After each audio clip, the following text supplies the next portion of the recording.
दोस्तों इस वीडियो में कतर के बारे में कुछ लेटेस्ट अपडेट आप लोगों के साथ में शेयर करने वाले हैं। तो चलिए आज की वीडियो हम कंटिन्यू करते हैं। यहाँ पर आप लोगों को रेफरेंस नज़र आ रहा होगा, ये MOI कतर की तरफ से ट्विटर अकाउंट पर शेयर किया गया है। ये कहते हुए कि मेन रोड पर जहां पर इस तरह आप लोगों को निशान बना हुआ नजर आएगा, तो ये जो है आम लोगों को, पैदल चलने वालों के लिए गुजरने का जो है रास्ता होता है। तो MOI कतर की तरफ से कहा जा रहा है कि आम लोगों को ऐसे ही रास्ता से क्रॉस करना चाहिए ताकि जो है कोई एक्सीडेंट का मामला वहां पर न आए। दोस्तों हम चलते हैं अगले अपडेट की जानिब। अगला जो अपडेट है ये है कतर बलदिया की तरफ से। कतर बलदिया की तरफ से कहा गया है कि एक नया नंबर लॉन्च किया गया है 184 ऐसे लोगों के लिए जो कि बिल्डिंग को रेंट पर लेते हैं, घर को रेंट पर लेते हैं। अगर रेंट लेने वाले और देने वाले के बीच में अगर कोई झगड़ा हो जाए तो यहाँ पर कहा जा रहा है कि 184 पर कॉल करके इसके बारे में हेल्प ले सकते हैं। दोस्तों हम चलते हैं अगले अपडेट की जानिब। यहाँ पर कहा जा रहा है कि यूनिफाइड सर्विस डिपार्टमेंट इसी तरह जवाजात का जो है टाइमिंग क्या है, यहाँ पर बताया जा रहा है। मिसैमीर, शहानिया, रैयान, सनीम, अलवकरा, सलाल, शमाल, अलखौर, तो ये इन सारी जगहों पर सुबह 7 बजे से लेकर के 12:30 बजे दोपहर तक इसकी टाइमिंग है। इसी तरह यहाँ पर कहा जा रहा है कि हमद हॉस्पिटल में 7 बजे सुबह से लेकर के 1 बजे दोपहर तक।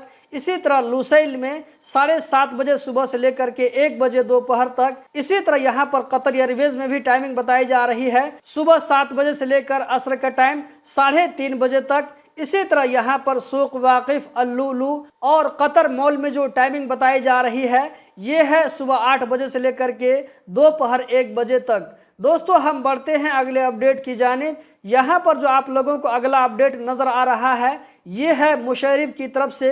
दोहा का जो मुशर्रफ बस स्टेशन है इसकी तरफ से कहा जा रहा है कि मुशर्रफ बस स्टेशन 1 घंटे में 50 गाड़ियों को चलने के लिए तैयार कर सकता है। यानी कि यहाँ पर इतनी कैपेसिटी है कि 1 घंटे में 50 गाड़ियों को फुल चार्ज करके इसको जो है काम करने के लिए तैयार कर सकता है। ये मुशर्रफ बस स्टेशन की तरफ से कहा गया है। दोस्तों अगला जो अपडेट है ये है गवर्नमेंट सर्विस कॉम्प्लेक्स की तरफ से।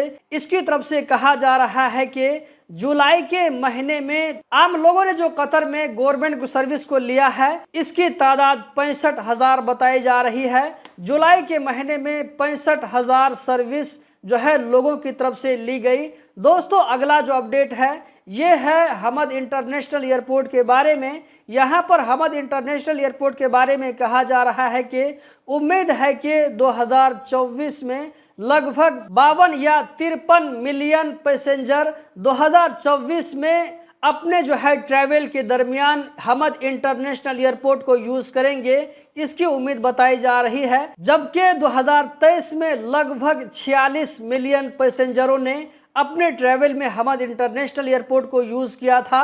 अगर 2022 की बात की जाए तो 2022 में यही तादाद 31% कम थी। तो दोस्तों कतर में जो है वर्ल्ड कप होने का फ़ायदा ये है कि हर साल यहाँ पर देखने को मिल रहा है कि कतर में जो है आने जाने वाले लोगों की तादाद बढ़ती जा रही है। दोस्तों इस वीडियो में इतना ही। हम जल्द ही मिलते हैं किसी नई वीडियो में। इस वीडियो को लाइक करके आगे ज़रूर शेयर करें। कतर के बारे में हर छोटी बड़ी खबर से बाखबर रहने के लिए गल्फ एक्सपर्ट यूट्यूब चैनल को ज़रूर सब्सक्राइब करें। बहुत बहुत शुक्रिया।